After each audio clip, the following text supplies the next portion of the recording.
video, I'm going to be talking about the lactate exporters and tumors, and why tumors use the lactate exporters, as well as including transporters. I'll also be talking about the adhesion-linked machinery for the exporters and transporters. Those adhesion-linked machinery, they're basically what attach, or it's like the Velcro that holds the exporter or transporter onto the surface of the tumor. Okay, so the core lactate exporters and tumors are MCT1 and MCT4. MCT4 is the primary high-capacity lactate exporter in glycolytic and hypoxic tumors. So that could mean that tumors in a low oxygen areas or environments in the body could be caused by iron deficiency, because of a vitamin A deficiency, or due to magnesium not being absorbed. There are repair enzymes for the lysosomal membrane. If the lysosomal membrane is peroxidized, then iron leaks out, and then that's how iron is deficient, and then leading to hypoxia.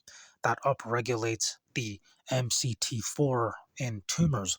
So MCT1 often supports lactate uptake, even export.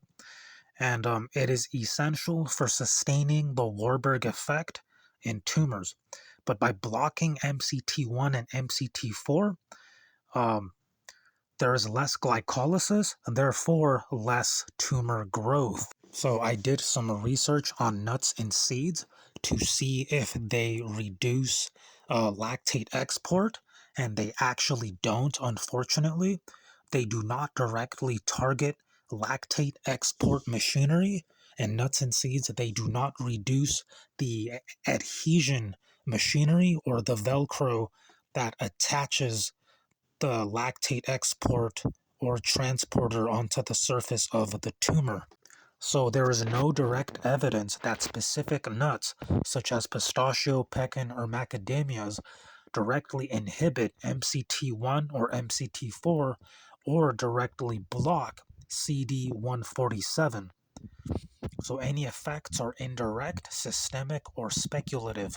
Okay, so these MCT1, MCT4, they also allow tumors to take up ATP for a fuel source.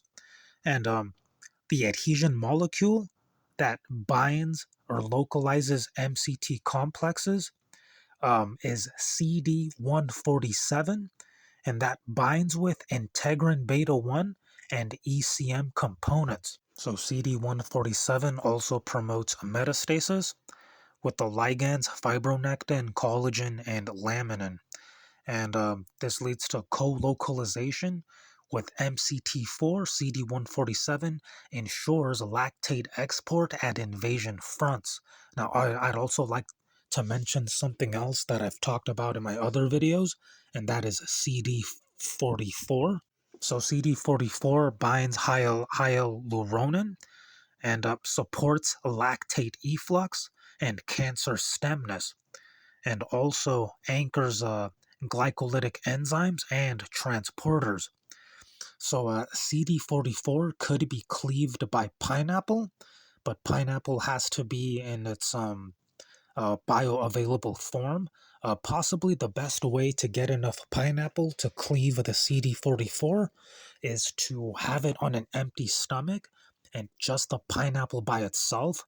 Also, pineapple that is canned, like canned foods, or in a tin can, the bromelain in the pineapple is actually inactive, so canned pineapple might not have an effect on CD44. Also, make sure not to have pineapple with like nuts and seeds or anything else with, like, let's say phytic acid or phytates, because that can actually reduce the digestion and bioavailability of pineapple and bromelain. Therefore, the pineapple cannot cleave the CD44. So the consequences of lactate export in tumors is that this can prevent acid-induced apoptosis. So that means that tumor cells and cancer cells, they don't undergo programmed cell death, and they will keep on proliferating. And the lactate export sustains glycolysis, therefore rapid ATP uptake for tumors. Also, exported lactate, they suppress immune cells such as T cells and NK cells. And while at the same time, uh, cancer cells are proliferating due to the sustained glycolysis by the lactate export. So that doesn't sound like a good situation. So I've done some research on dietary compounds, but couldn't really find any that reduces lactate. Seems like only like NSAIDs can do so. A large screen found NSAIDs cluster as MCT1 inhibitors. There are different types of NSAIDs here, but there is a natural compound that mimics NSAID scaffolds, which is salicylates inside of willow bark, and then flavonoids with COX binding geometry. These may produce weak but real MCT interference. Okay, so there is the COX-2 enzyme, COX2. It doesn't directly increase lactate, but it does support the conditions or the negative environment that allows lactate exporters to grow. So there are some fruits that reduce the COX-2 enzyme. First one is tomato with lycopene. It can reduce COX-2, therefore altering tumor metabolism signaling. The next one, similar to a tomato, is a watermelon. Also contains lycopene and citrulline for arginine, and lycopene may reduce COX-2 expression. So watermelons will be great to reduce lactate export in tumors. Next is cantaloupe with a beta carotene, an antioxidant, but has minimal direct COX or MCT effect. Next is mangoes, has a compound called mangaferrin, and the effects are reducing NFKB, also reducing COX-2 expression, so anti-glycolytic potential in mangoes. So next is apples, compounds, has quercetin as an ionophore to push in zinc, and the effects is COX inhibition. May reduce glucose uptake, therefore reducing lactate production. So that's how tumors, they increase lactate by using glucose as a fuel source that seems to upregulate lactate. Next fruit here's a pretty good one, that is grapes. Has resveratrol and quercetin, effects reducing COX-2, also reducing HIF-1 alpha, which is a hypoxia, and hypoxia drives the MCT lactate exporter in tumors.